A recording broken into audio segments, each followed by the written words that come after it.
আপনি আপনার মেয়েকে প্রাপ্তবয়স্ক মনে না করলেও, আপনি আপনার মেয়েকে জীবনসঙ্গী বা জীবনসঙ্গিনী ছেলেকে না দিলেও সে অটোমেটিকলি এটা বেছে নিচ্ছে, কারণ তার তো ভিতরে একটা খায়েশ আছে, একটা ক্ষুধা আছে। যেমন দেখবেন, যদি কারোর ভিতরে ভাতের ক্ষুধা লাগে, ভাত, এখন সে যদি ভাত না খায়, ক্ষুধা তো তার নিবারণ করতে হবে নাকি? কী দিয়ে নিবারণ করবে? হয়তো চিড়ামুড়ি দিয়ে খাবে, তাই না? কিছু একটা তো খাবে, পানি খাবে।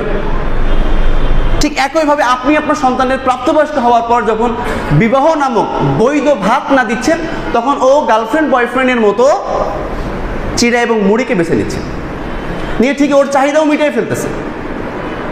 আপনি তো বলছেন আমার মেয়ে পর্দা করে, আমার ছেলে খুব হুজুর মানুষ, ভালো মানুষ, ভিতরের অবস্থা আপনি জানেন না। মেয়ে বলছে বাবা অনলাইন ক্লাস করতে হয়, এখন তো সব অনলাইনে, তো আমার একটা ফোন না দিলে তো আমি ক্লাস করতে পারতেছি না, আমার বান্ধবীরা সবাই আগে যাচ্ছে কিন্তু আমি পড়া পারতেছি না।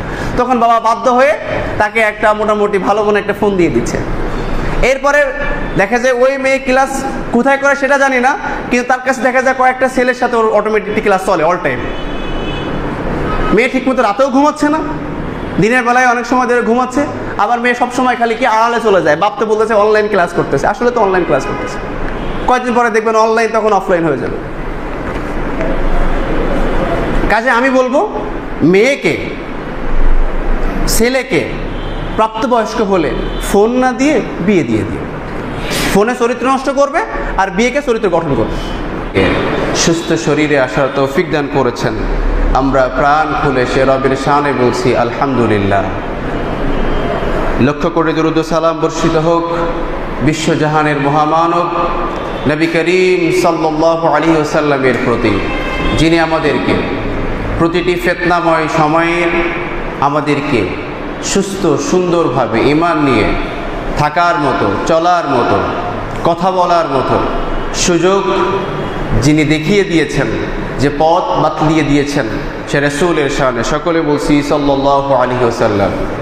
মাগফিরাত কামনা করছি সেই সকল মর্দে মুজাহিদের জন্য যারা দ্বীনের জন্য, ঈমানের জন্য, ইসলাম গ্রহণের অপরাধে যাদেরকে নির্মমভাবে দুনিয়া থেকে শাহাদা বরণ করতে হয়েছে, আল্লাহ পাক তাদের সকলকে জান্নাতের উচ্চ মাকাম দান করুন। দোয়া করছি আমাদের জন্য, আমরা যারা উপস্থিত হয়েছি এবং আমরা যারা জীবিত রয়েছি, সকল ফিতনা ফাসাদ থেকে আল্লাহ পাক আমাদেরকে হেফাজত করে তাদের সারিতে আমাদেরকে লিপিবদ্ধ করুন, আল্লাহুম্মা আমিন। সম্মানিত হাজিরিন, আজকে আমার আলোচনার বিষয় একটি গুরুত্বপূর্ণ বিষয় বলে আমার কাছে মনে হয়েছে। আমি যখন আপনাদের এখানে কথা বলার মতো সুযোগ পাবো বলে দাওয়াত পেয়েছিলাম, তখনই মনে হলো যে কী বিষয়ে আলোচনা করা যায়। অনেক কিছু ভাবার পর যে বিষয়টা আমি উপনীত হয়েছি সে বিষয়ে ইনশাআল্লাহ তাআলা আজকে আলোচনা করব। সম্মানিত ভাইয়েরা, সবচেয়ে বেশি বর্তমান সময়ে আপনাদের কাছে যতগুলো ফিতনা রয়েছে, সবচেয়ে বড় ফিতনা কি হতে পারে বলে মনে হয়? আপনারা কোন ফিতনাকে সবচেয়ে বেশি ভয়ানক মনে করেন? বলতে পারবেন? দরকার নেই, আমি হাদিস দিয়েই উত্তরটা দিয়ে দিই। বিশ্বনবী সাল্লাল্লাহু আলাইহি ওয়াসাল্লাম, এই হাদিসটা প্রসিদ্ধ একটি হাদিস, যেটা বুখারী, মুসলিম, মুসনাদ আহমদ, ইবনে মাজাহ সহ তিরমিজিতে, এছাড়া অনেক কিতাবে এগুলো এসেছে, এই হাদিসটি এসেছে। বিশ্বনবী সাল্লাল্লাহু আলাইহি ওয়াসাল্লাম বলছেন, আন উসামা ইবনে যায়েদ রাদিয়াল্লাহু তাআলা আনহুমা আন্নাহু قال قال رسول الله صلى الله عليه وسلم ما تركت بعد فتنة هي أضر على الرجال من النساء। আমি আমার মৃত্যুর পর আমার উম্মার জন্য সবচেয়ে বড় ফিতনা হিসেবে রেখে যাচ্ছি নারীকে। তাহলে এইটা নিয়ে কনফিউজড হওয়ার কিছু নাই, যেটা বিশ্বনবী সাল্লাল্লাহু আলাইহি ওয়াসাল্লাম বলেছেন। বলেন তো, এখন সকল ফিতনার মূলে আমাদের চোখে যেটা ধরা পড়তেছে সবচেয়ে বড় ফিতনা কি এটা না? আপনি আমি এখান থেকে ঈমানের জজবা নিয়ে, একেবারেই জিহাদি তামান্না নিয়ে, ঈমানের একেবারে সর্বোচ্চ শিখরে পৌঁছে মনে হচ্ছে যেন এখান থেকে যেই সিঁড়ি দিয়ে নামতে যাচ্ছি তখন থেকে ফিতনা শুরু হচ্ছে, তখন থেকে ঈমান হালকা হওয়া শুরু হচ্ছে। হযরতে হানজালা রাদিয়াল্লাহু তাআলা আনহু তিনি বলতেছেন যে, ইয়া রাসূলুল্লাহ সাল্লাল্লাহু আলাইহি ওয়াসাল্লাম, আমরা যখন আপনার সামনে বসে দার্স শুনি, আপনার সুন্দর আলোচনা শুনি, তখন আমাদের ইমানটা অনেক বেশি বেড়ে যায়। কিন্তু আমরা যখন এখান থেকে সরে বাইরের দিনের কাজে চলে যাই, তখন কেমন জানি আমাদের ইমানটা কমতে শুরু করে। আমরা কি মুনাফিক হয়ে গেলাম? সাহাবীদের টেনশনটা কি ছিল? আমরা কি মুনাফিক হয়ে গেলাম? তখন বিশ্বনবী সাল্লাল্লাহু আলাইহি সাল্লাম বললেন যে না, এরকম তোমাদের মাঝে হতে পারে যে যখন তোমরা ইমানের মজলিসে থাকবে তখন ইমান বেড়ে যাবে, যখন এখান থেকে দূরে চলে যাবে শয়তান তোমাদেরকে বিভিন্ন ওয়াসওয়াসার দুয়ার খুলে দিয়ে তোমাদেরকে ফিতনার ভিতরে আসক্ত করে ফেলবে। তো সাহাবীদের অবস্থা এমন ছিল। তিরমিজিতে দেখবেন, আপনি যদি কিতাবুল ফিতান অধ্যায় হাদিসগুলো পড়েন, সেখানে অনেক লম্বা হাদিস আছে ওর ভিতরে। বিশ্বনবী সাল্লাল্লাহু আলাইহি সাল্লাম বললেন, আমি দেখতে পাচ্ছি যে আসমান থেকে, এবং তিনি যখন হাদিস বলতেছেন তখন তিনি একটা টিলার উপর দাঁড়িয়ে তিনি বলতেছেন, আমি দেখতে পাচ্ছি আসমান থেকে বৃষ্টির মতো মদিনার, মক্কার, আরবের প্রত্যেকটা ঘরের মধ্যে যেন বৃষ্টির মতো ফিতনা নাজিল হচ্ছে, এবং এই ফিতনাটা প্রত্যেকটা যুগের জন্য প্রকট আকার ধারণ করবে। বিশ্বনবী সাল্লাল্লাহু আলাইহি সাল্লাম আরও বলেছেন যে ফিতনাগুলো যুগের পর যুগ এমনভাবে আসবে যেমন সাগরের তরঙ্গ একের পর এক আসতে থাকে। আর এতগুলো ফিতনার মধ্যে সবচেয়ে বড় ফিতনা হচ্ছে প্রিয় হাজিরিন, কিভাবে এই ফিতনা, এর প্রতিকারটা কি, সেগুলো নিয়ে আমরা কথা বলার চেষ্টা করবো ইনশাআল্লাহ। আমার মনে হচ্ছে যে আমি যদি একাধিক এরকম শুধু আলোচনা করতে থাকি, শুধু নারী ফিতনার উপর আলোচনা করব, কারণ এটা এতটা প্রকট আকার ধারণ করেছে বর্তমান সময়ে, সেটা দ্বীনি ফ্যামিলির মধ্যে অথবা বদ্দিন ফ্যামিলির মধ্যে তো অনেক আগেই চলে গেছে। সেগুলোকে ইনশাআল্লাহ আপনাদেরকে ধারাবাহিক বলার চেষ্টা করবো ইনশাআল্লাহ। দেখেন, এই ব্যাপারে শুধুমাত্র বিশ্বনবী সাল্লাল্লাহু আলাইহি সাল্লাম বলেছেন বিষয়টি এমন নয়। আল্লাহ সুবহানাহু ওয়া তাআলা অনেক আয়াতের মধ্যে কথাগুলো বলেছেন। তার মধ্যে একটি বিষয় হচ্ছে সূরা আলে ইমরান 3 নম্বর সূরা 14 নম্বর আয়াতে আল্লাহ পাক বলছেন, যুয়্যিনা লিন-নাস হুব্বুশ শাহওয়াতি মিনান নিসা। এখানে 7টি বিষয়ের উপরে আল্লাহ সুবহানাহু ওয়া তাআলা আমাদেরকে ইঙ্গিত দিয়েছেন যে তোমাদের চক্ষু শীতলকারী, তোমাদের আকর্ষণকারী, তোমাদের মনোযোগ কাড়ার মতো 7টি বিষয় আল্লাহ পাক এখানে বলেছেন। তার মধ্যে অন্যতম প্রথম কাতারে যেটা, সেটা হচ্ছে হুব্বুশ শাহওয়াতি মিনান নিসা, সেটা হচ্ছে নারী। এখন ভাই, আপনি কি একেবারে গড়ে সব নারীকে আপনি ফিতনা বলবেন? বিষয়টি এরকম নয়। সালাফদের দৃষ্টিভঙ্গি কি সেটা আপনাদেরকে বলি। কোন নারী ফিতনা আর কোন নারী রহমা সেটা আগে বুঝতে হবে। তা না হলে আমি খুতবা দিয়ে যাওয়ার পরে পরবর্তীতে আমার বিরুদ্ধে অনেক কথা হবে, আর আপনারা ভুল মেসেজ করবেন না, ক্লিয়ার হয়ে যায় আমরা।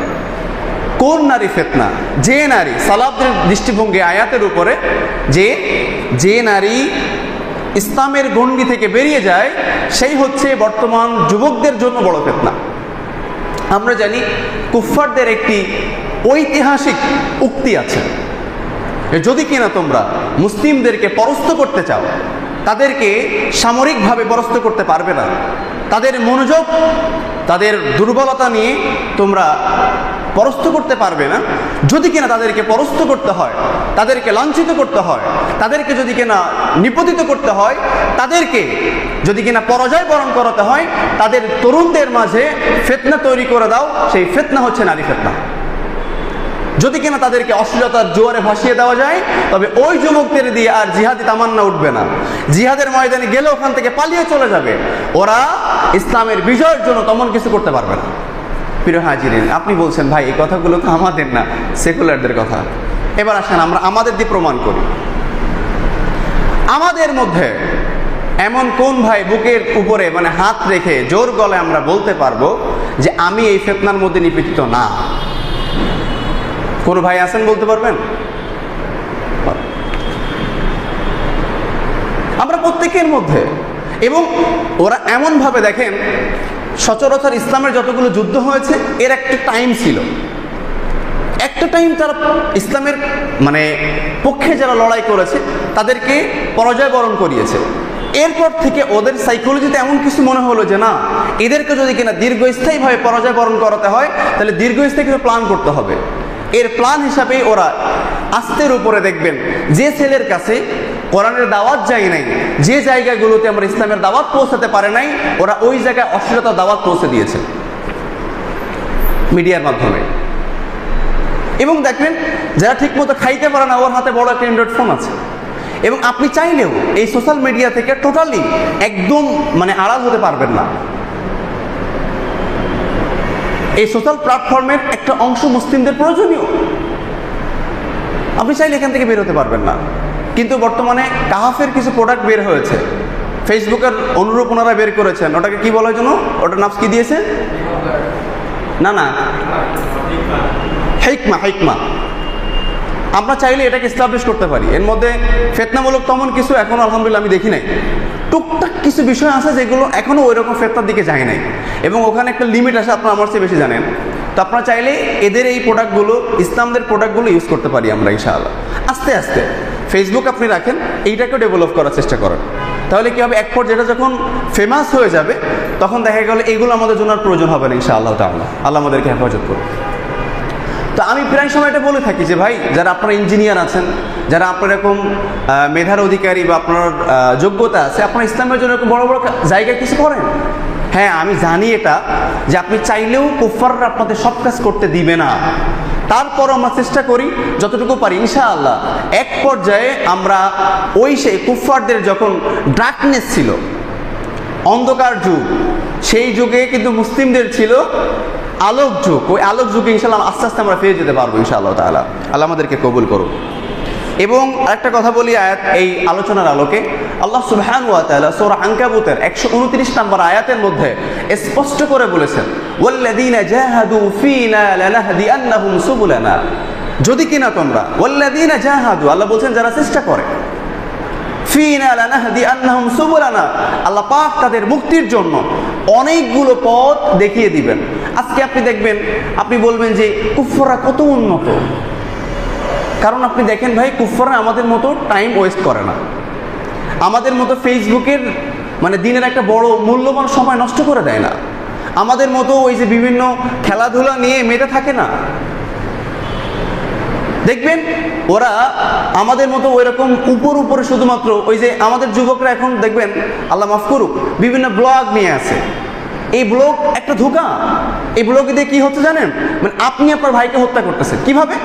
আপনি একটা ব্লগ তৈরি করতেছেন, এবার এই ব্লগটা কি করতেছে, আরো অন্তত 5000 10,000 ভাই দেখতেছেন। আপনার এই ব্লগের কারণে যেটা অযথা ছিল, যেটা প্রয়োজনীয় ইলম ছিল না, আল্লাহ রাসূল সাল্লাল্লাহু আলাইহি ওয়াসাল্লাম সবসময় একটা দোয়া করতেন যে আল্লাহুম্মা রযুকনা ইলমান নাফিআ, যে আমাকে উপকারী ইলম দান করো। কিন্তু আমরা অনেক অপকারী ইলম যেটা প্রয়োজন নাই উম্মার জন্য, এইগুলো ফেসবুকে। আর আপনার ওই ফেসবুকের ওই পোস্টটা, ওই ভিডিওটা দেখতে গিয়ে অনেক ভাই টাইম ওয়েস্ট হয়ে যাচ্ছে।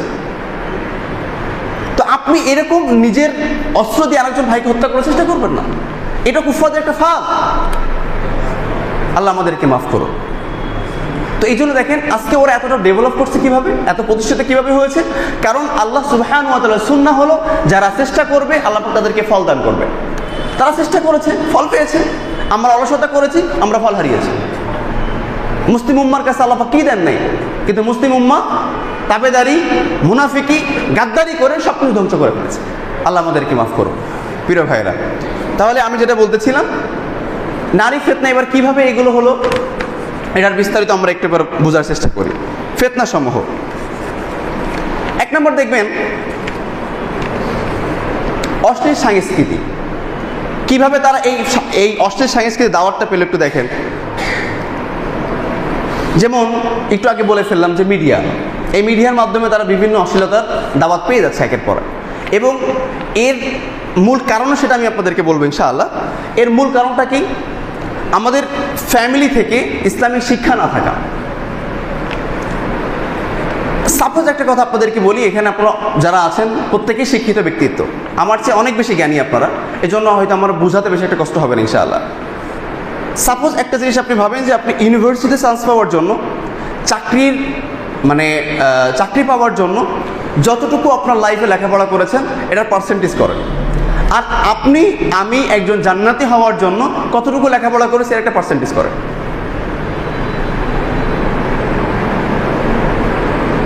করেন, তাই সেটা মাদ্রাসা ব্যাকগ্রাউন্ডের হোক, তাই সেটা জেনারেল ব্যাকগ্রাউন্ডের হোক। যদি কিনা আমরা জান্নাত পাওয়ার জন্য এতটুকু লেখাপড়া করতাম, ভাই আমি বলতেছি না দুনিয়াবি লেখাপড়ার কোনো প্রয়োজন নাই, অবশ্যই প্রয়োজন, কারণ আমি প্রায় সময় একটা কথা বলে থাকি, এই যে বাংলাদেশের যে গণতান্ত্রিক রাজনীতি, এটা হয়তো কয়েক বছর পর শেষ হয়ে যায়, কেউ স্বৈরাচার হলেও শেষ হয়ে যায়, কিন্তু একটা জায়গায় দেখবেন সহজে শেষ হবে না, আপনার একটা লং একটা টাইম দেওয়া হবে। সাপোজ আমাদের ভাই শিক্ষক, তো উনি যদি একজন দ্বীনি শিক্ষক হয়ে থাকে, তাহলে ওনার ছাত্রদের মাঝে দ্বীনের দাওয়াত প্রচার করতে পারবে, ওখানে প্রসার করতে পারবে। আপনি যদি একজন মেডিকেল ডাক্তার হন, তাহলে আপনি ডাক্তার হিসাবে আপনার রোগীদের মাধ্যমে রোগীদের মাঝে খুব সফটভাবে ইসলামের দাওয়াত পৌঁছে দিতে পারবেন। সাপোজ এখানে যদি কিনা আমি না থেকে একজন ডাক্তার এসে কথা বলতেন, জুমার খুতবা দিতেন, আমার চেয়ে আরও অনেক বেশি গুণে আপনারা তার কথা মনোযোগ দিয়ে শুনতেন। আমি কি ভুল বললাম? তাহলে আপনি এরকম পর্যায়ে চলে যান। আমাদের শক্তি ভাই একটা কথা বলে থাকেন প্রায় সময়, যে আপনি যেখানে যান সেখানে শ্রেষ্ঠ থাকার চেষ্টা করেন।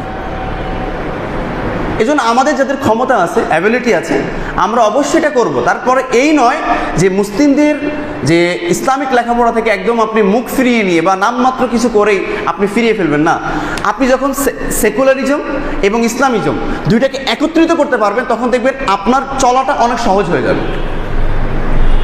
আল্লাহ পাক আমাদের উপর রহম করুন।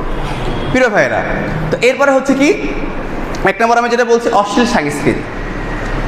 এই যে মিডিয়ার মাধ্যমে অশ্লীল সংস্কৃতিগুলো বারবার অ্যাড দেওয়া হয়েছে।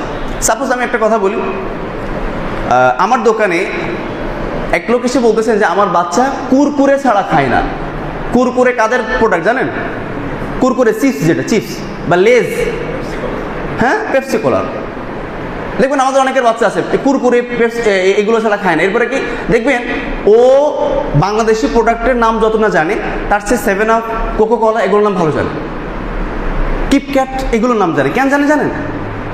এরপরে যে ডানো ইত্যাদি যেগুলো আছে, এগুলোর নামও ভালো জানে। এর জানার কারণ হচ্ছে যে ওরা এমনভাবে অ্যাড দেওয়া শুরু করছে, দেখবেন প্রতিটা জায়গায় ওদের অ্যাড আছে, প্রচুর পরিমাণে অ্যাড দিয়ে রেখেছে, এবং ওইটা শিশু মস্তিষ্কেও এমনভাবে গেঁথে গেছে যে ওটা ভালো মতো বুঝে। এটা তো জাস্ট আমি একটা মানে শুধুমাত্র খাবার দিয়ে বললাম, প্রতিটা জায়গায় ওরা এত বেশি অ্যাড দিয়েছে যে ওই জায়গাগুলো তার মাথায় একদম ভরপুরভাবে গেঁথে গিয়েছে।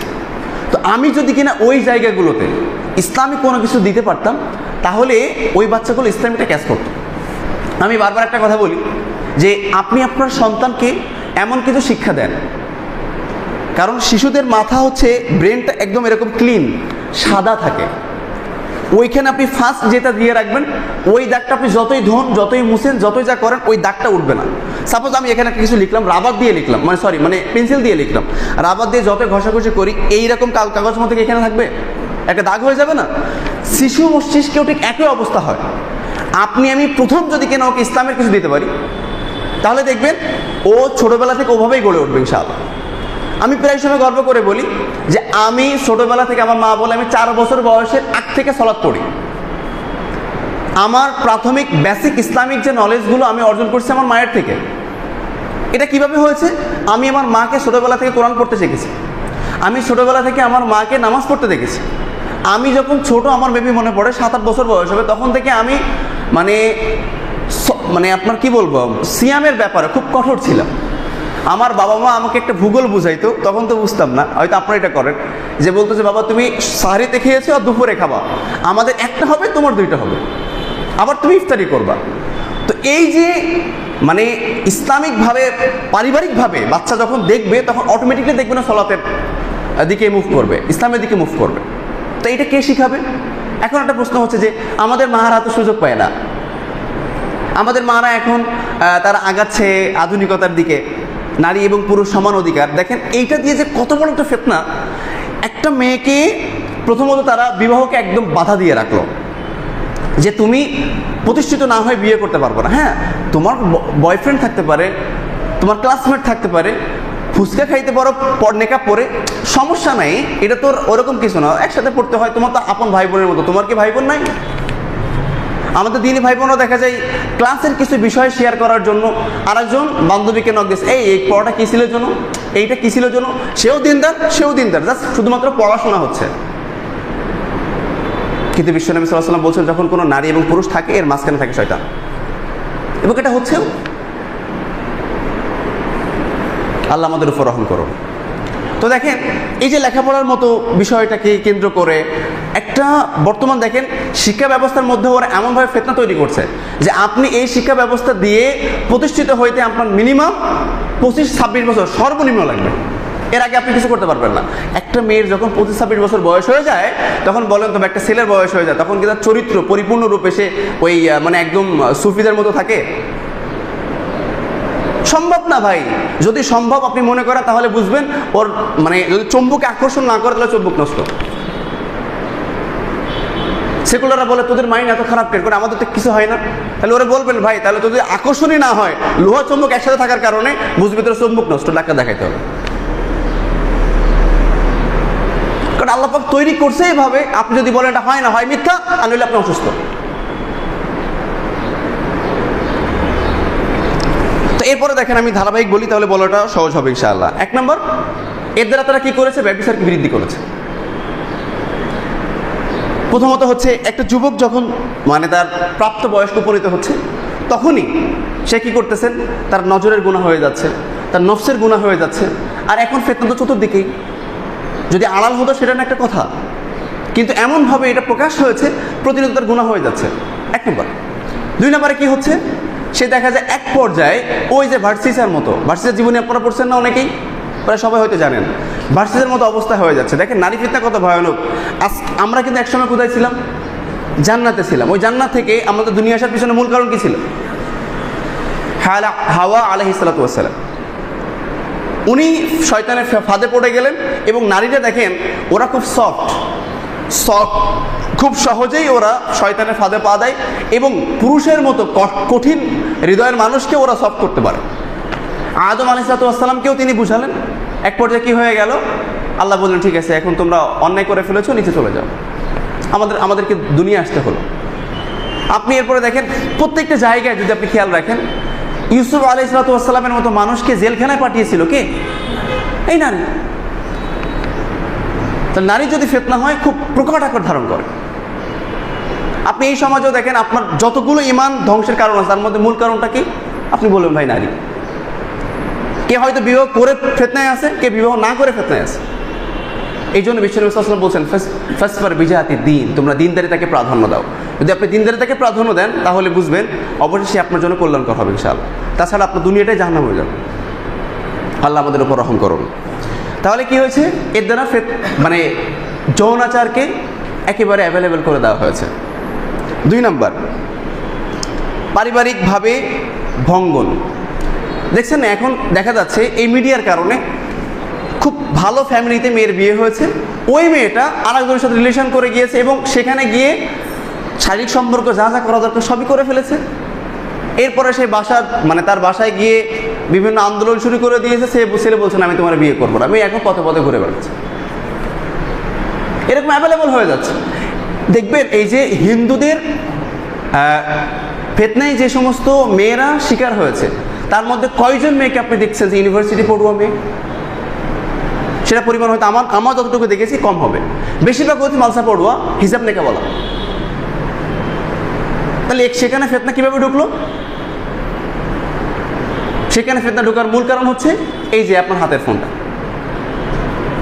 অথবা দিন শিখেছে কিন্তু দিন কলবের মধ্যে ধারণ করে না, এটা মূল সমস্যা।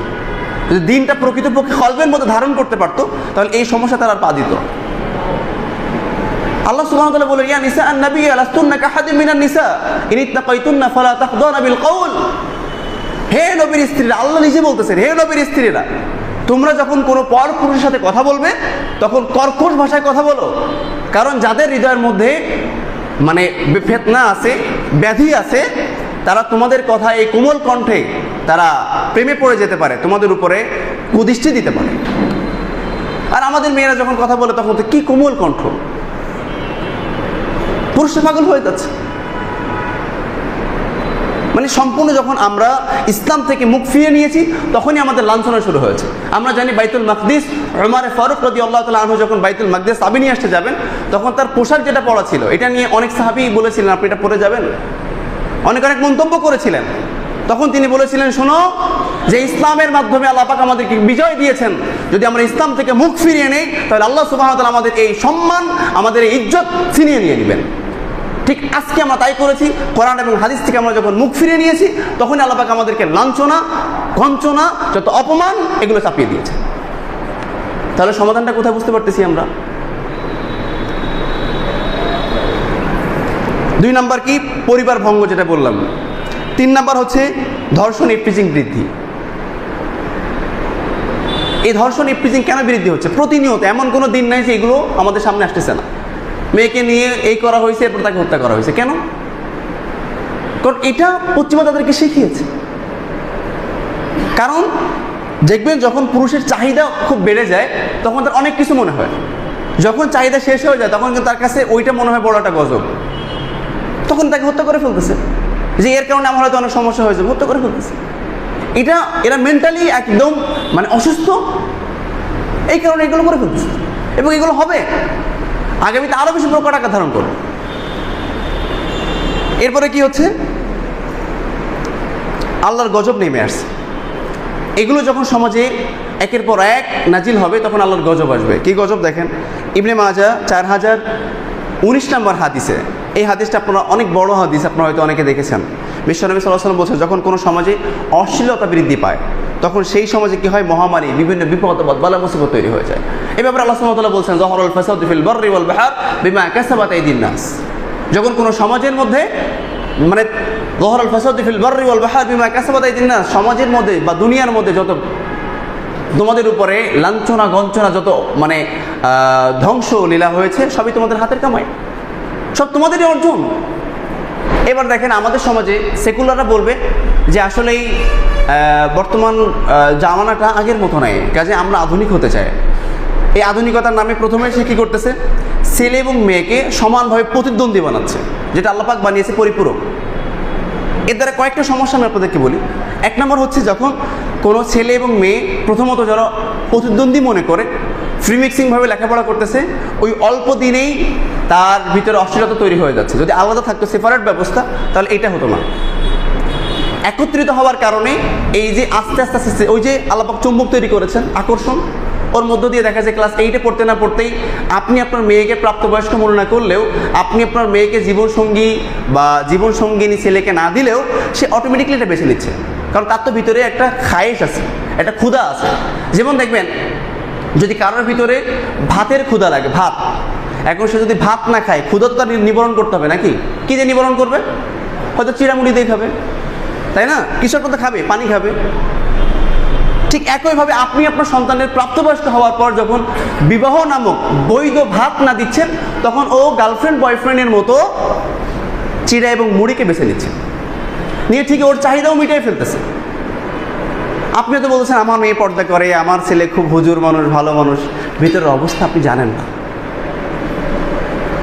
কোনো যুবক বিবাহিত না করে 100% সে বলবে আমি একদম পীর সাহেব, আমার মধ্যে কোনো সমস্যা নাই, এটা চরম মিথ্যা কথা। সম্ভব না, এটা কোনোভাবেই সম্ভব না।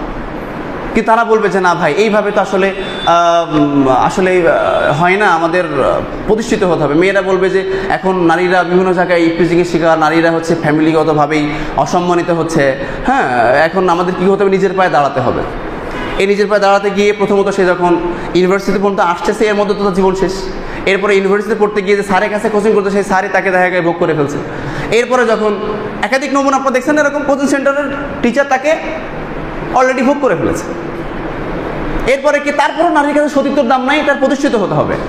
এরপরে ইউনিভার্সিটি যখন যাচ্ছে, তখন তার অবস্থা কাহিল হয়ে যাচ্ছে, যা হয়তো আপনারা আমার চেয়ে ভালো জানেন। এরপরে কি হচ্ছে? সে এর মধ্য দিয়ে দেখা যাচ্ছে চাকরি যখন করতে যাচ্ছে, চাকরি করতে গিয়ে ওখানেও অনেক শিকার হচ্ছে। আবার যখন বসের অধীনে যাচ্ছে, তখন বস থেকে বিভিন্নভাবে ভোগ করতেছে। এভাবে তার নারীর জীবন শেষ হয়ে যাচ্ছে। এখন হয়তো নারীবাদীরা বলবে ঠিক আছে, এগুলো হচ্ছে নারীদের অধিকার, নারীদের সম্ভ্রম নিয়ে কথা বলা যাবে না, নারীদের ন্যায্য অধিকার দিতে হবে। ঠিক আছে, এর দ্বারা কী হচ্ছে দেখেন, 1 নম্বর, নারীকে যদি আপনি প্রথমে বিয়ে দিতেন বা ছেলেকে প্রাপ্তবয়স্ক হলে বিয়ে দিতেন, হ্যাঁ ঠিক আছে। আপনারা আরেকটা কথা আমরা বলি ফ্যামিলি থেকে, যে তুমি বিয়ে করবা, ছেলেকে যখন বলি বিয়ে করবো, তোমার কি আছে? আরে ভাই, আপনার নবী, আমার নবী, নবী করিম সাল্লাল্লাহু আলাইহি ওয়াসাল্লাম যখন তার নিজের মেয়েকে বিয়ে দিয়েছেন, যখন আলী ইবনে আবি তালিব রাদিয়াল্লাহু তাআলা যখন তিনি বলেছেন যে চুপচুপ করে বসে আছেন, মানে বুঝতে পারলেন এবং বললেন তুমি কি বিয়ে করতে চাও, তুমি কি ফাতেমার প্রস্তাব নিয়ে এসেছো? তখন তিনি কি বলেছিলেন? না আমি ইয়া রাসূলুল্লাহ সাল্লাল্লাহু আলাইহি ওয়াসাল্লাম। তখন তিনি বললেন তোমার কাছে মোহর হিসেবে কি আছে? বললেন আমার কাছে শুধুমাত্র একটা তরবারি আছে। বললেন ঠিক আছে, ওটা বিক্রি করো, এটাই দিয়েই তোমার মোহর হবে। কত সহজ ছিল বিয়ে, আপনার নবীর বিয়ে। আর আপনার মেয়েকে যখন বিয়ে করতে যাবে, আমাদের কোনো দিন ভাই প্রস্তাব দিয়ে তখন বলো তুমি কি করো, তুমি তো ছাত্র, বাবা তুমিও লেখাপড়া করো, সেও লেখাপড়া করো, তারপরে আমরা একটা বিবেচনা করো। দিন ভাইদের মধ্যে এমন আছে, সেকুলারদের কথা অনেক আগেই বাদ। কেন আপনি এটা মনে করলেন? বিয়েকে কেন আপনি সহজ করলেন না? এরপরে কি বিয়ের মোহর হিসাবে বিশাল অঙ্কের একটা টাকা আমরা ধরে দেই। কেন ভাই? সহজ করার চেষ্টা করি আমরা। আপনার ছেলে, ধরে নেন আপনার ঘরে একটা ছেলে আছে, সেই ছেলেটাকে আপনি বিয়ে দিতে চাচ্ছেন না, তার ভরণ পোষণ দায়িত্ব কে নেবে? আপনি কি মনে করেন যে আল্লাহর দায়িত্ব আপনি নিজের হাতে উঠাই নেবেন? কারণ আল্লাহ সুবহানাহু ওয়া তাআলা যখন মানব তৈরি করেছেন তখন তার রিজিকের সোর্স, রিজিকের ব্যবস্থা করে দিয়েছেন। আপনি কেন বললেন যে তুমি খাওয়াবা কি? কেন আপনি এটা বললেন? আপনি বলুন ভাই আপনি আবেগী কথা বলেছেন। ভাই আবেগী না, আমি ওটার ব্যাখ্যাও দিব ইনশাআল্লাহ। রিজিক তো আল্লাহ সুবহানাহু ওয়া তাআলা তাকে দিয়ে দিয়েছেন। এমন কেউ কি আছেন বিয়ে করার পরে আপনার ইনকাম যা ছিল তার চেয়ে কম হয়ে গেছে? বরং বাড়ছে, পরীক্ষিত বাড়ছে। এবং আল্লাহ সুবহানাহু ওয়া তাআলা বলেছেন ওয়াইরযুকুহুম মিন হাইসু লা ইয়াহতাসিব ওয়া মান ইয়াতাওয়াক্কাল আলাল্লাহি ফাহুয়া হাসবুহ ইন্নাল্লাহা বালিগু আমরি ক্বাদ জাআলাল্লাহু লিকুল্লি শাইইন কদরা। আল্লাহ বলছেন যদি কিনা তুমি আমার উপর রিজিকের সোর্স ছুড়ে দিয়ে দাও, আমার উপর তাওয়াক্কুল করো, আমি আল্লাহ তোমাকে এমন জায়গা থেকে রিজিকের ব্যবস্থা করব যা তুমি কখনো কল্পনাও করতে পারবে না। সূরা তালাকে 2 এবং 3 নম্বর আয়াতের লাস্টের অংশ দেখেন। এছাড়া আল্লাহ সুবহানাহু ওয়া তাআলা সূরা নূরের মধ্যে 32 নম্বর আয়াতে কি বলছেন? ইয়াকুনু ফুকারা ইগনিহিমুল্লাহু মিন ফাদলিহি। আল্লাহ কি বলছেন? যদি কিনা তারা ফকির হয়। ফকির এখানে বলুন ভাই দাসীদের কথা বলছে না, পুরুষ নারী দাসী তিনটা এখানে উল্লেখ আছে। আল্লাহ বলছেন যদি কিনা তারা ফকির হয়। ফকির আমাদের মধ্যে তো এখন এমন কেউ নেই যে ফকির, এরপর আপনারা কেন বিয়ে দিবেন না? বলছেন যদি তারা ফকির হয়, এই ইয়াকুনু ফুকারা ইগনিহিমুল্লাহু মিন ফাদলিহি, আমি আল্লাহ নিজ অনুগ্রহে তাকে ধনী বানিয়ে দিই। এবং যারা এটার উপর আল্লাহর উপর তাওয়াক্কুল করে তাদেরকে আল্লাহ ধনী বানিয়ে দেয়। তাহলে আমরা কি করতেছি না? এই বিবাহকে কঠিন করে ফেলেছি। এটা করা উচিত হবে না। আপনার সন্তান লেখাপড়া করতেছে, করুক, প্রাপ্তবয়স্ক হলে বিয়ে দিয়ে দেন, তাহলে সমাজের এই সমস্ত ফিতনা থেকে তারা এড়িয়ে চলবে, আপনার আমলনামার গুনাহ যাবে না। এবং আপনি তাদেরকে গুনাহ থেকে মুক্ত হওয়ার জন্য একটা সুব্যবস্থা করে দিয়ে দিলেন। আপনি এক্সট্রা একটা বেনিফিট আল্লাহ সুবহানাহু ওয়া তাআলার কাছ থেকে পাচ্ছেন এবং এই সমাজকে কলুষিত করার যে দায়ী, এটা থেকে আপনি মাহরুম হয়ে গেলেন। আল্লাহ পাক আমাদেরকে বোঝার তৌফিক দান করুন। তো এই জন্য কি করবো? আমরা বিয়েকে সহজ করে দিব। যদি বিয়েকে সহজ করতে পারি তাহলে ইনশাআল্লাহ এই ফিতনা থাকবে না। এবং আরেকটা বিষয় আমি বলি, নারীদেরকে এই প্রতিষ্ঠিত নাম দেওয়াটা কি করা হচ্ছে? সমাজে দেখবেন বেকার যুবকের সংখ্যা বেড়ে যাচ্ছে দিন দিন। কারণ আল্লাহ সুবহানাহু ওয়া তাআলা পরিপূরক, আমি একটু আগে বলেছিলাম কীভাবে পরিপূরক করলো।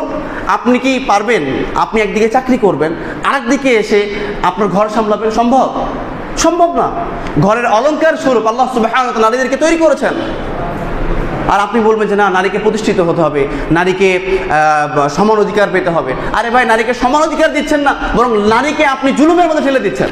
কারণ একটা নারী তার পরিবারে বাচ্চা সামলাতে হয়, আবার তার পরিবারে রান্নাবাড়া করতে হয়, কাপড় কাচতে হয়, কাপড় ইস্ত্রি করতে হয়, স্বামীর খেদমত করতে হয়, আবার বসের খেদমত করতে হয়। একজন নারীর উপর কত জুলুম করতে চান আপনারা? কিন্তু যদি কিনা এইটা কোনো পুরুষের দেওয়া হতে, বাইরে যত কাজ তোমার, নারী শুধুমাত্র ঘরে থাকবে, সুসন্তান লালন পালন করবে, ঘরটাকে সুন্দর করে চাকচিক্য করে রাখবে, তাহলে ওই নারীর ভালোবাসা খণ্ড বিখণ্ড হয়ে যেত না। কারণ নারীর ভালোবাসা বসকে দিতে হচ্ছে, স্বামীকে দিতে হচ্ছে, সেকেন্ড বস, থার্ড বস, ফোর্থ বস ইত্যাদি বসকে দিতে দিতে জীবন শেষ করে ফেলতেছে। আল্লাহ সুবহানাহু ওয়া তাআলা নারীদেরকে বা প্রত্যেকটা মানুষকে যে ভালোবাসা দিয়েছেন, এই ভালোবাসা যদি কিনা খণ্ড বিখণ্ড হয়ে যায়, প্রাপ্ত মানুষের জন্য, প্রাপ্ত ব্যক্তির জন্য কমে যায়, তখনই সংসারের ভিতরে ফাটল তৈরি হয়ে যায়। আজকে যদি কিনা নারীদেরকে এই চাকরির পিছনে না দৌড়ে তারা যদি সংসারকে সুন্দরভাবে গুছাতো, সুসন্তান তৈরি করত, তাহলে এখন এই জামানা ইনশাআল্লাহ তাআলা ইবনে তাইমিয়ার মতো, ইমাম আবু হানিফা রাহিমাহুল্লাহর মতো, বুখারী রাহিমাহুল্লাহর মতো আল্লাহ পাক ওরকম আলেম দান করতেন ইনশাআল্লাহ। না হলে তাদের সিলসিলায় অন্ততপক্ষে তাদের পরের স্থানে কাউকে দান করতেন। এরকম মানে পঙ্গু যুব সমাজ তৈরি হতো না। আল্লাহ পাক আমাদেরকে বোঝার তৌফিক দান করুন। প্রিয় ভাইরা, এরপরে দেখেন আমরা যখন কথার কথা ধরুন বাংলাদেশে খাত আছে হচ্ছে 100টা চাকরির, এর মধ্যে যদি আপনি নারীকে দিয়ে দেন 50%, পুরুষকে দেন 50%, বাদ বাকি 50% পুরুষ তারা বেকার হয়ে ঘুরে বেড়াচ্ছে, না পারতেছেন বিয়ে করতে, না পারতেছে জীবনের সফলতা কিছু করতে। আবার একদিকে নারীদের উপর আপনি জুলুম চাপিয়ে দিয়েছেন, তাহলে এটা কি নারী অধিকার হলো নাকি নারী জুলুম হলো? জুলুম হয়ে গেল। হ্যাঁ, কিছু কিছু জায়গায় নারীদের খুবই প্রয়োজন। কোথায় সেটা? যেমন মেডিকেল সেকশনে আপনার স্ত্রীকে আপনি ডাক্তার দেখাইতে নিয়ে যাবেন, দেখবে একজন পুরুষ ডাক্তার, ওই জায়গায় ইমানদার নারী ডাক্তার প্রয়োজন আছে। এবং শুধু তাই নয়, আপনার নারীকে ওড়িতে নেওয়া হবে, ওখানে পুরুষ একজন ডাক্তার, সে তাকে সিজার করবে, অপারেশন করবে, আপনি ঢুকতে পারবেন না। সুবহানাল্লাহ, কি সিস্টেম! যদি কেন এইখানে কোনো পুরুষের জায়গায় নারী ভালো কোনো ডাক্তার থাকতো, তাহলে এই জায়গাগুলো তো সুস্থ থাকতো। নারীদেরকে, হ্যাঁ, আবার যদি কিনা কোনো নারীদের জন্য সেপারেট শিক্ষা ব্যবস্থা, ওখানে যদি শিক্ষিকা হিসাবে নারী থাকতো তাহলে সুন্দর হইতো। এই জায়গাগুলোতে প্রয়োজন। কিন্তু নারীদেরকে সেনাবাহিনী হইতে হবে, এই যে বিজিবি হইতে হবে, হ্যাঁ, নারীদেরকে বিভিন্ন ইউনিভার্সিটির, এই যে সেকুলার ইউনিভার্সিটির টিচার হইতে হবে, এই জায়গাগুলো দেওয়ার কারণে ফেতনার শিকার হচ্ছে। এমনকি একজন বিশ্ববিদ্যালয়ের নারী শিক্ষিকা, তাকে ইফটিজিং করতেছে তার ছাত্ররা, এটা কি মেনে নেওয়া যায়? আপনারা আবার বলবেন শিক্ষিকা মায়ের মতো। আরে ভাই, তাকে তো বোর্ড চাইতো নিম্নমান ইসলাম দিচ্ছে তারা, আপনি এখানে কথা বলেন না কেন? একজন মাকে তার প্রেমিকার মতো টর্চার করতেছে, আপনি এবার তাকে ভাষায় বলতেছেন মা। এবং একজন মা শিক্ষিকা মায়ের অবস্থানে থেকে তিনি দিন শিখাবে তো যেমন তেমন, সে এমন ড্রেস আপে, এমন অবস্থায় আমাদের সামনে প্রেজেন্ট হয়, যেটার দিকে তাকাইলে প্রতি সেকেন্ডে জিনার গুনাহ হয়। আল্লাহ আমাদেরকে মাফ করে। কাজে এই জায়গাগুলো থেকে ভাই, আমার এই লেকচারটা শুধুমাত্র আজকে দিনের জন্য নয়, এইটা আপনাদের মাথায় ফিট করেন, এটার চেয়ে ভালো আরও কিছু সাইকোলজি আপনারা যোগ করেন, দিয়ে এই সমাজটাকে সাজানোর জন্য আপনি চিন্তা ভাবনা করেন। ইনশাআল্লাহ যদি এইভাবেই আমরা আসতে চেষ্টা করে যাই, আগামী 20 বছরে এই সমাজের চেহারা পাল্টে যাবে ইনশাআল্লাহ। আর যদি সেকুলারদের এই সংস্কৃতি, এই ধোঁকা, এই প্রতারণা যদি কিনা চলতে থাকে, আগামী 20 বছর পর আপনি মসজিদে পর্যন্ত নিরাপদ হতে পারবেন না। দেখেন না, আপনি হেঁটে যাচ্ছেন, আপনাকে কুফায় হত্যা করা হচ্ছে। কেন? আপনি কি মনে করেন এদের মাগুলো দিনদার মা ছিল? এদের মাগুলো তো সেই মানে এই সমস্ত অপসংস্কৃতির যুক্ত এই মাগুলো ছিল।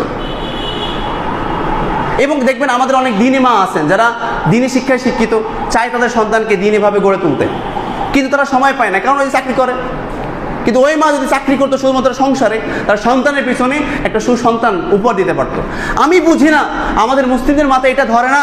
নেপালিয়ন, যার ধর্ম নিয়ে আমাদের প্রশ্ন আছে, যে একজন এক কথায় কাফের, সে বলতেছেন যদি কিনা তোমরা আমাকে একটা শিক্ষিত মা উপহার দিতে পারো, তোমাদেরকে শিক্ষিত আদর্শ একটি জাতি উপহার দেব। আপনি এটা বুঝেন না? আর এই মা যখন, এই ঘরের জিনিস যখন বাইরে চলে যায়, তখন তার সম্ভ্রম আর ঠিক থাকে না। আউযুবিল্লাহ, নাউযুবিল্লাহ। প্রিয় ভাইরা, এই জন্য আমরা নিজেদের মধ্যে এগুলো বোঝার চেষ্টা করি, এই নারী ফিতনা থেকে আমরা বের হওয়ার চেষ্টা করি। এবং দেখবেন আমাদের অনেক দিনী ভাইরা আছেন, তারা মেয়েকে পড়ানোর জন্য এমন শিক্ষক নিয়োগ দিয়েছেন যিনি অনেক হুজুর, হাফেজ, ইমানদার বটে, কিন্তু তিনি পুরুষ।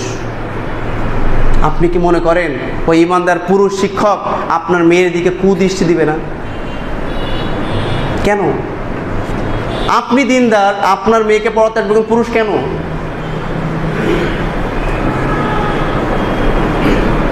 এগুলো বন্ধ করেন, এর দ্বারা আপনার মেয়ের সম্ভ্রম রক্ষা হবে না। আর ইত্যাদি। এরপরে কি হয় আপনারা আমার চেয়ে ভালো জানেন। এবার আসেন, আপনারা বলবেন যে ভাই অল্প বয়সে বিয়ে দিলে আসলে একটা অনেক পেইন থাকে। কিন্তু আমি যুবকদের জন্য একটা কথা বলি, আমার যুবক ভাইরা যারা রয়েছেন বিবাহ করেন নাই, তারা একেবারেই আল্লাহর উপর তাওয়াক্কুল করেই মাঠে নেমে যেয়েন না, নিজে কিছু চেষ্টা করবেন। অন্ততপক্ষে রিজিকের জন্য কিছু একটা সোর্স আপনি তৈরি করেন, অল্প হোক সেটা, অল্প কিছু সোর্স তৈরি করেন, করে আপনি বিবাহের জন্য প্রস্তুতি নেন। এবং এটার জন্য আল্লাহর কাছে বেশি বেশি দোয়া করেন। বর্তমান সময় ইমানদার মেয়ে পাওয়া খুবই মুশকিল, খুবই সমস্যা। যদিও আপনি পান, দেখবেন সে মেয়ের ফ্যামিলির অনেক ওয়েট, কারণ সে চিন্তা করবে আমার মেয়েকে আমি এটা দেবো কেন। দিনদার ইমানদার তো অনেক টিচার আছে, বা অনেক সরকারি জবওয়ালা ছেলে আছে, ইতালিয়ান ছেলে আছে, হ্যাঁ, সৌদিয়ান ছেলে আছে, ইত্যাদি আছে, তাকে দেই, সমস্যা কি? কুফু আছে না, কুফু কুফু ভাই, এটা একটা বড় ফিতনা। কুফু আপনি তার তাকওয়ার কুফু দেখেন, যে সে কতটা তাকওয়াবান আল্লাহ সুবহানাহু ওয়া তাআলার কাছে, আলেম, এরপরে হচ্ছে সম্পদশালী, এগুলোর দাম নাই। আল্লাহ কি বলছেন? ইন্না আকরামাকুম ইনদাল্লাহি আতকাকুম, যার কাছে তাকওয়া আছে সে আমার কাছে সবচেয়ে বেশি সম্মানিত। কাছে আপনি আল্লাহর এই দর্শন নিতে পারেন না? আপনি সেকুলার দর্শন কেন নিয়েছেন ভাই? হ্যাঁ, বলবেন না তো আমাদের সে নিম্ন বংশের। আস্তাগফিরুল্লাহ। আপনি দেখেন নাই আপনার নবী, সর্বশ্রেষ্ঠ নবী, তিনি যখন ইমামতি করতেন, তার ইমামতির জন্য যিনি আযান দিতেন, তিনি আফ্রিকার কালো কুৎসিত একজন বেলাল হাবশী সাহাবী, যাকে আল্লাহ সুবহানাহু ওয়া তাআলা জান্নাতে তার পায়ের আওয়াজ শুনিয়েছেন। আপনি দেখেন নাই? ওই প্রবাসী, ওই সরকারি চাকরিজীবী ছেলের চেয়ে একজন মুত্তাকি তাকওয়াবান সাধারণ একটা ছাত্রর দাম আল্লাহর কাছে অনেক বেশি, আপনার কাছে না থাকতে পারে। কাছে এই ফিতনা থেকে বেরিয়ে আসেন, সমাজকে একটু মুক্ত করার চেষ্টা করেন, সমাজের এই ফিতনাগুলো থেকে একটু দূরে থাকার চেষ্টা করেন, আপনারা সকলে মিলে সহযোগিতা করেন, পরিবারকে একটু দ্বীনি পরিবার হিসেবে গড়ে তোলার চেষ্টা করেন। আল্লাহ পাক আমাদেরকে বুঝার তৌফিক দান করুন। এবার আপনি বলবেন ভাই, অল্প বয়সে বিয়ে করলে তো প্রতিষ্ঠিত হওয়া যায় না, আপনি যাই বলেন না কেন। আসেন এবার প্রতিষ্ঠিত কিছু মানুষের জীবনী আপনাকে শোনাই। ইমাম শাফি রাহিমাহুল্লাহ নাম শুনেছেন? যিনি কিতাব যখন একবার পড়তেন, আমাদের সামনে দেখবেন ঈশ্বরচন্দ্র বিদ্যাসাগরের নাম খালি বারবার প্রেজেন্ট করা হয়। ইমাম শাফির নাম আমাদের এই দ্বীনি সার্কেল ছাড়া অন্য কেউ জানে না।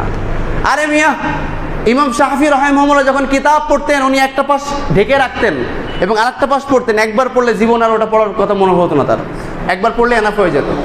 আমরা তো বলি যে ঈশ্বরচন্দ্র বিদ্যাসাগর একবার পড়লে পেজ ছিঁড়ে ফেলতেন, এটা অহংকার। যে আপনাকে অহংকার শিখে আপনি তার নিয়ে নেচে বেড়াচ্ছেন। ইমাম শাফি রাহিমাহুল্লাহ তিনি বিয়ে করছেন 20 বছরের কম বয়সে। এরপরে হচ্ছে ইমাম আহমদ ইবনে হাম্বল রাহিমাহুল্লাহ, সর্বশ্রেষ্ঠ সবচেয়ে বড় হাদিসের গ্রন্থ যিনি লিখেছেন, তিনি তার নাম কি? ইমাম আহমদ ইবনে হাম্বল রাহিমাহুল্লাহ, মুসনাদে আহমদ যিনি লিখেছেন, 50 খণ্ডের কিতাব। তিনিও বিয়ে করেছেন প্রাপ্তবয়স্কে। এখানে আপনার এটা উল্লেখ নেই, বয়সটা উল্লেখ নেই। এরপরে ইমাম আবু হানিফা রাহিমাহুল্লাহ যৌবনের পদার্পণ যখন করেছেন, তারপরে তিনি বিয়ে করে ফেলেছেন। এরপরে হচ্ছে হযরত আলী রাদিয়াল্লাহু তাআলা আনহু, তিনি যখন ফাতেমা রাদিয়াল্লাহু তাআলা আনহাকে বিয়ে করেন, তখন তারও বয়স একদম অল্প ছিল। কিছু কিছু বর্ণনা পাওয়া যায় যে তার 7, 8, 9 এরকম বয়স ছিল। এটা এক্সাক্ট আমি তথ্য পাই না, জাস্ট যতটুকু পেয়েছি এরকমই আর কি। এরপরে দেখেন মজার একটা কথা বলি। আমর ইবনে আস রাদিয়াল্লাহু তাআলা আনহু, তার ছেলে আব্দুল্লাহ ইবনে আমর রাদিয়াল্লাহু তাআলা আনহু, তো তিনি যখন এবং ছেলে এবং বাবার মধ্যে বয়সের তফাৎ ছিল কত বছরের জানেন? বলতে পারবেন? আমর ইবনুল আস এবং আব্দুল্লাহ ইবনে আমর, দুইজন বাপ বেটার মধ্যে বয়সের তফাৎ কত বছরের ছিল জানেন? মাত্র 13 বছর বা 12 বছর এরকম বয়স ডিস্টেন্স ছিল মাত্র। তিনি যখন তার বয়স 11 থেকে 13 বছর, তখন তার অলরেডি সন্তান হয়ে গেছে। সন্তানের নাম কি? আব্দুল্লাহ ইবনে আমর। আমাদের অনেক ভাইরা তো মাথায় হাত দিচ্ছেন। এবার আপনি বলবেন ভাই, এটা তো আসলে সালাফদের কথা, তাদের উপর আল্লাহর রহমত বর্ষণ হতো। তাহলে আসেন আমাদের এই সমস্ত সেকুলাররা যারা আমাদেরকে বিভিন্ন ভূগোল পড়ায়, তাদের আধ্যাত্মিক পিতাদের কথা বলি। তাদের আধ্যাত্মিক পিতা রবীন্দ্রনাথ ঠাকুর 22 বছর বয়সে 1883 সালে মিরিনা লিনি দেবীকে বিয়ে করেন, যখন তার বয়স 10 থেকে 12 বছর। তিনি বাল্যবিবাহ করেছেন এবং তিনি নিজেও কি ছিলেন, মানে প্রাপ্ত হলেও 22 বছর বয়স ছিল তার। তিনি হচ্ছে বিশ্বকবি। আচ্ছা, এই কথা হয়তো সেকুলাররা উচ্চারণ করবে না। এরপরে যার কথা বললাম ঈশ্বরচন্দ্র বিদ্যাসাগর, তিনি মাত্র 14 বছর বয়সে 8 বছরের একজন ছোট্ট মেয়েকে বিয়ে করে। এরা শুধু এইটা নিয়ে কথা বলবে না, কিন্তু বলবেন বিশ্বনবী সাল্লাল্লাহু আলাইহি ওয়াসাল্লাম 9 বছরের মেয়েকে বিয়ে করেছেন। হ্যাঁ, 9 বছর সে সংসার করেছেন। এত বড় বাল্য বিবাহ তিনি করতে পারলেন, ওদের চোখে এগুলো পড়বে না। যাই হোক, এরপরে ভারতচন্দ্র রায়, উনি 14 থেকে 15 বছরের বয়সে তিনি বিয়ে করেছেন। মহাত্মা গান্ধী মাত্র 13 বছর বয়সে বিয়ে করেছেন। মহাত্মা গান্ধীর নাম শুনছেন না সবাই? বাকি পরিচয় আপনারা বুঝে নেন। এরপরে হচ্ছে আমাদের যারা এখন বলে বাল্যবিবাহ আইন করতে চায় অমুক তমুক, তাদের জননী বাংলাদেশের সাবেক প্রধানমন্ত্রী খালেদা জিয়া, উনি বিয়ে করেছেন মাত্র 15 বছর বয়স। এবং উনি প্রধানমন্ত্রী হয়েছেন কি বিয়ের আগে না পরে? হ্যাঁ, আগেই সফল হয়েছেন, নিজের পা দাঁড়িয়েছেন, তারপর বিয়ে করেছেন মাত্র 15 বছর বয়স।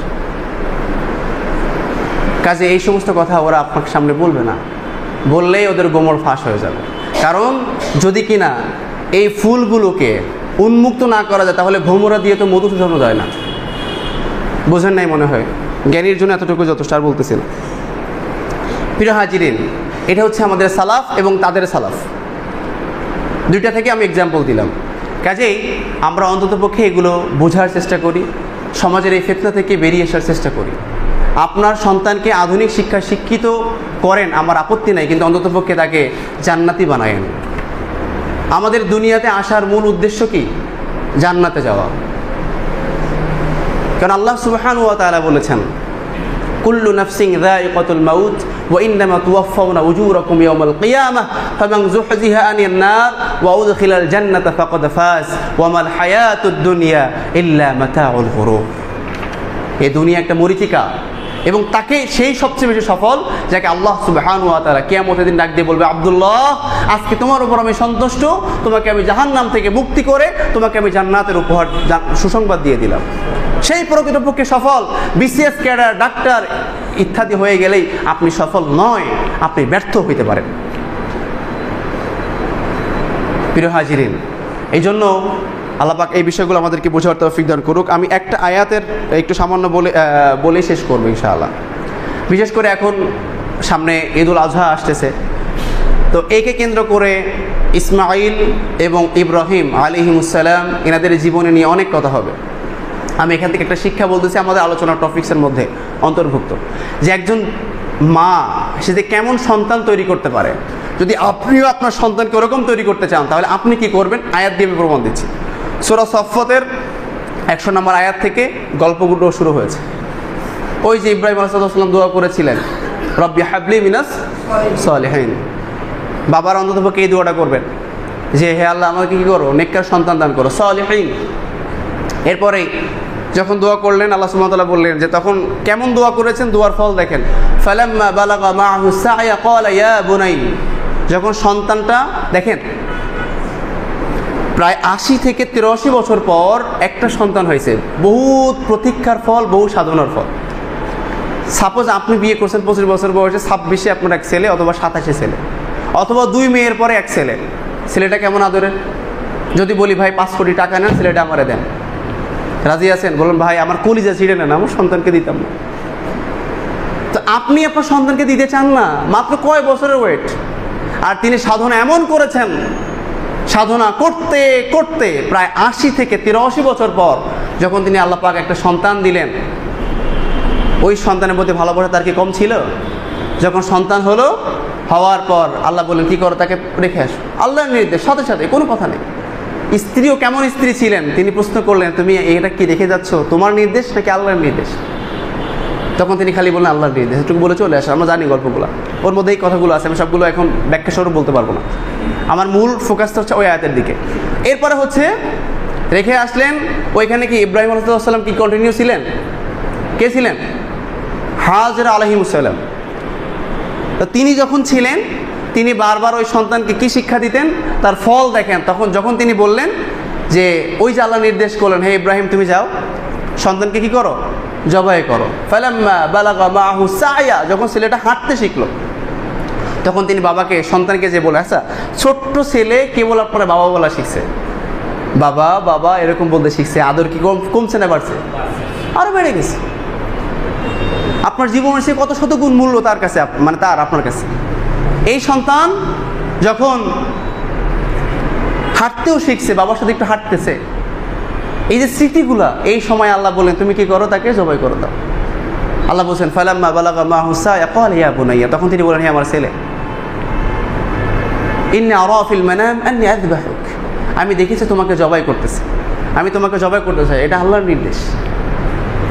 তখন সন্তান, ওইটুক সন্তানের মধ্যে দেখেন একজন মা কেমনভাবে দিন প্রবেশ করাতে পারেন, একজন মার কেন প্রয়োজন, দিনদার মায়ের কেন প্রয়োজন। আপনি দেখেন ওই মা তখন এমন শিক্ষা দিয়েছেন, ওইটুক সন্তান বলতেছেন, ইয়া আবা তিফআল মা তু'মার সাতাজিদুনি ইনশাআল্লাহু মিনাস সাবিরিন।